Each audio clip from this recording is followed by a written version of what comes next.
لفظ اسم کے بحث کے بعد لفظ اللہ کی بحث کو انہوں نے چھیڑا ہے اور اس میں 4 اقوال ذکر کیے۔ پہلا کہ یہ الہ سے مشتق ہے، دوسرا کہ یہ عالم ہے، تیسرا کہ اصل کے اعتبار سے وصف ہے مگر اس پہ عالمیت کا غلبہ ہو گیا، اور چوتھا کہ یہ عجمی زبان کا لفظ تھا اور اس کی تعریف کر دی گئی، یعنی اس کو عربی بنا دیا گیا۔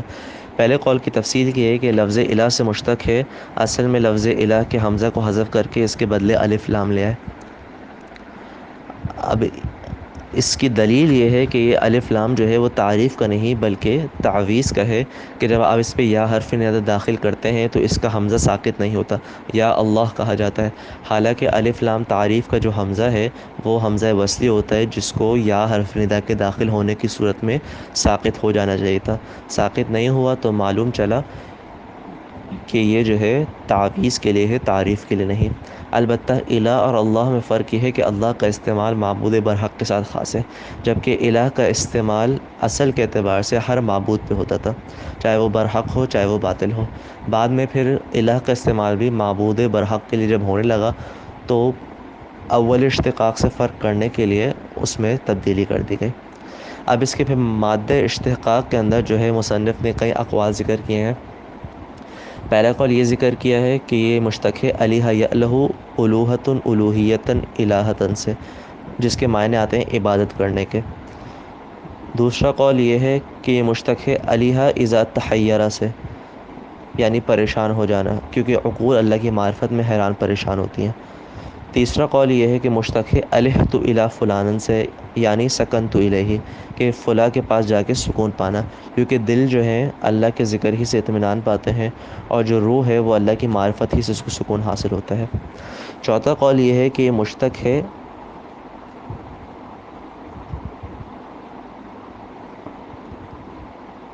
الہ اذا فزع سے، وآلہ غیرہ ای آجر ہو، الہ کہتے ہیں پریشان ہونے کو، اور آلہ کہتے ہیں کہ کسی پریشان کو پناہ دینے کو۔ تو جب بھی کوئی مصیبت نازل ہوتی ہے تو بندہ پریشانی کے اندر اللہ کے پاس جا کے پناہ لیتا ہے،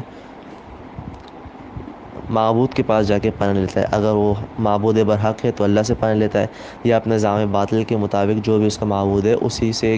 التجا کر کے پناہ لیتا ہے۔ پانچواں اس میں قول یہ ہے کہ یہ مشتق ہے الہ الفصیل اذا اولی بعمہ، کہ جب گائے کا بچہ شدت حرص کی وجہ سے اپنی ماں سے چمٹ جاتا ہے تو پریشانی کے حالات میں بندہ بھی جو ہے وہ اپنے رب کے ذریعے تضرع کرتا ہے، اس سے چمٹ جاتا ہے۔ چھٹا اس میں قول یہ ہے کہ مشتق ہے ولیحہ سے، اس کے معنی بھی تحیرہ کے آتے ہیں، پریشان ہونے کے آتے ہیں۔ اصل کے اعتبار سے پھر مصنف بتا رہے ہیں کہ الہ جو ہے ولاہن تھا، ولاہن کے واو کو حمزہ سے تبدیل اس وجہ سے ہم نے کر دیا کیونکہ اس پہ کسرہ جو ہے وہ ثقیل ہو رہا تھا، جیسے کہ وجوہ کے لفظ کے اندر جو ہے وہ ضمہ ثقیل ہو رہا تھا، یہی وجہ ہے کہ ولاہ کو الہ کہنے لگے، جیسے کہ اعاؤن اور اشاحن کے الفاظ ہیں کہ اصل کے اعتبار سے وعاؤن اور وشاحن تھے، مگر ثقل کی وجہ سے اس واو کو ہم نے حمزہ سے تبدیل کر دیا۔ البتہ مصنف کو یہ بات پسند نہیں ہے اور اس کی دلیل یہ دے رہے ہیں کہ یہ قول جو آپ نے کیا کہ الہ اصل کے اعتبار سے ولا تھا، یہ قول مردود ہے اس دلیل سے کہ جب آپ اس کی جمع لاتے ہیں تو آپ آلہہ لاتے ہیں، حالانکہ قاعدہ یہ ہے کہ جمع کے اندر حروف اصلیہ لوٹ آتے ہیں۔ اگر یہ اصل میں ولا ہوتا تو اس کی جمع جو ہے وہ اولہا ہونا چاہیے تھا، مگر اس کی جمع آلہہ ہے تو پتہ چلا کہ واو اس کے حرف اصلیہ میں سے نہیں ہے۔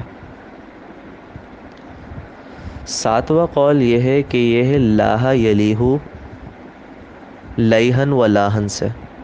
لاہ یلیہ کہتے ہیں اذا احتجب وارتفع، کہ جب کوئی چیز چھپ جائے اور بلند ہو جائے، تو چونکہ اللہ تعالیٰ کی ذات جو ہے وہ آنکھ کے دیکھنے سے پردے میں ہے، اور ہر چیز سے جو ہے جو اللہ کے شایان شان ہے اس سے مرتفع اور بلند ہے، یہی وجہ ہے کہ لفظ اللہ کا اشتقاق اس سے بھی ہو سکتا ہے۔ اور اس بات کی دلیل جو ہے کہ لاہ یلیہ کے معنی احتجاب اور ارتفاع کے ہیں، ایک شاعر کا قول بھی ذکر کیا ہے کحلفۃ من ابی رباح یسمعها لاہ الکبار، ترجمہ یہ ہے کہ ابو رباح کی قسم اٹھانے کے مانند ہے جسے اس کا بڑا معبود سن رہا ہو۔ تو لاہ، یہ لاہ یلیہ سے مشتق ہے اور وہ معبود کے معنی میں استعمال ہوتا ہے۔